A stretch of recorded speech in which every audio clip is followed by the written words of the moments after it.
Good morning. मैं are के श्रीवास्तव और आज 25 दिसंबर है। तो आज के न्यूज़पेपर की इम्पॉर्टेंट कटिंग्स जो प्री और मीन्स दोनों के लिए इम्पॉर्टेंट हो सकती है आपके लिए। तो देखिए, पहला न्यूज़ मैंने लगाया है आज। बिथ मीड, ये इंग्लिश फुटबॉलर हैं। इन्होंने जीता है BBC sports personality of the year 2022। काफ़ी इम्पोर्टेंट प्रश्न है ये। Mead was honoured for her role in England's Euro 2022 के लिए जो यूरो हुआ, तो उसके लिए इनको देखें, अगली कटी मैंने लगा दी है। वुमेन्स यूरो है ना, कहाँ ये हुआ? तो ये इंग्लैंड में हुआ।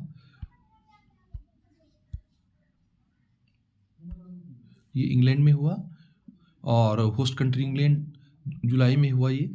और इसका चैंपियन भी कौन बना? इंग्लैंड ही बना। ये इंग्लैंड की ही हैं।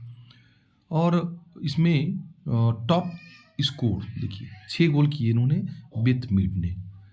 इसके अलावा बेस्ट प्लेयर का भी इनको अवार्ड मिला बेथ मीड को।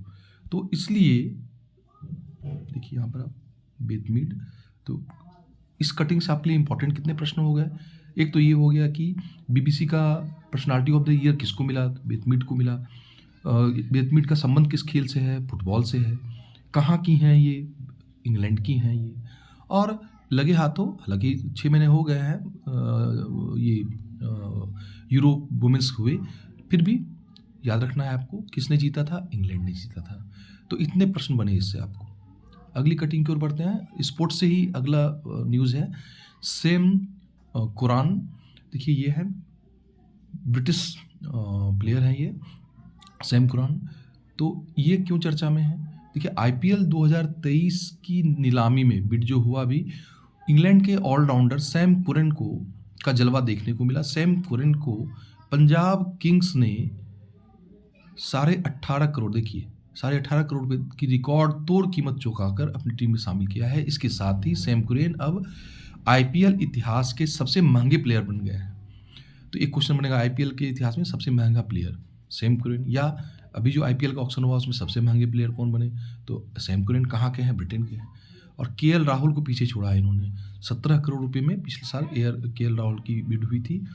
तो ये इम्पोर्टेंट है, आपको ध्यान रखेंगे। सैम कुरन। अगली कटिंग, आज स्पोर्ट्स से काफ़ी कुछ है आपके लिए।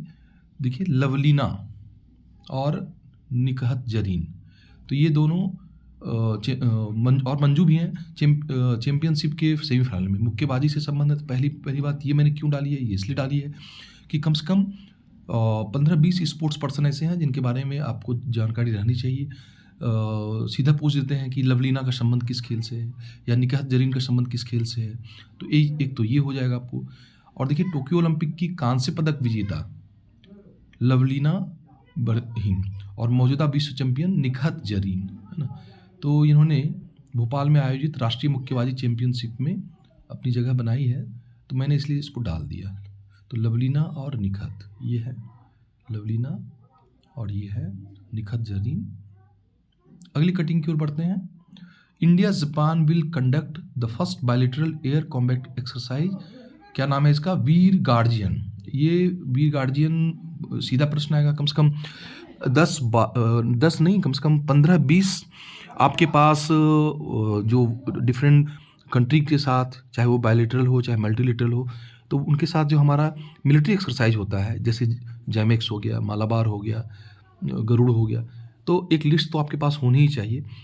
इसमें अभी कौन सा इंपॉर्टेंट है? अभी है ये अगले महीने होने वाला है वीर गार्जियन 2023। तो ये एयरफोर्स की एक्सरसाइज है। किसके किसके बीच है? इंडिया और जापान की। इसके अलावा इंडिया और जापान के बीच एक और होता है जिसका नाम है जाइमेक्स। इसको भी ध्यान रखेंगे, पूछ दिया जाता है कि जाइमेक्स जो मिलिट्री एक्सरसाइज है किस कंट्री के बीच। तो जाइमेक्स हो गया। और वीर गार्जियन, ध्यान रखेंगे, वीर गार्जियन ये पहला इसका संस्करण है। तो ये दोनों हो गया। इसके अलावा मालाबार है, लेकिन मालाबार में जापान के अलावा, इंडिया जापान के अलावा US और ऑस्ट्रेलिया भी आते हैं। तो इसलिए सिर्फ अभी जो 2 देशों के बीच का है, तो जाइमेक्स और वीर गार्जियन, इसको ध्यान रखेंगे आप। अगली कटिंग की ओर बढ़ें। देश के 1000 छोटे स्टेशनों का आधुनिकीकरण किया जाएगा और इसका नाम क्या है? अमृत भारत स्टेशन योजना नाम दिया गया है। तो अमृत भारत स्टेशन योजना के तहत क्या किया जाएगा?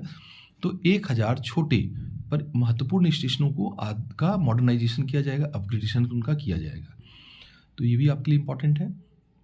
रेलवे के बारे में कल ही बात हुई थी, एक जो कवच पे चर्चा हुई थी कल या परसों वाली वीडियो में, इसको भी ध्यान रखेंगे आप लोग, है ना।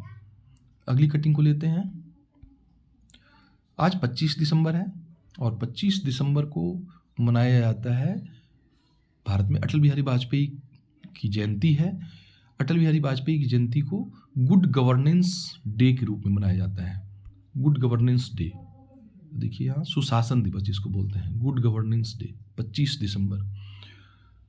तो ये आपके लिए काफ़ी इंपॉर्टेंट है। 2014 से गुड गवर्नेंस डे मनाने की शुरुआत हुई है, इसको भी ध्यान रखेंगे। अटल बिहारी वाजपेयी का जो जन्म दिवस है, तो जब नरेंद्र मोदी सत्ता में आए तो पहली बार 2014 में गुड गवर्नेंस डे की शुरुआत हुई। तो ये भी आपके लिए इम्पॉर्टेंट है। अगली कटिंग की ओर बढ़ते हैं हम लोग। अच्छा, इतना ही था। तो आज के लिए इतनी सारी कटिंग्स हमने देखा, ठीक है। एक नज़र डाल लें इस पर। Thank you for watching.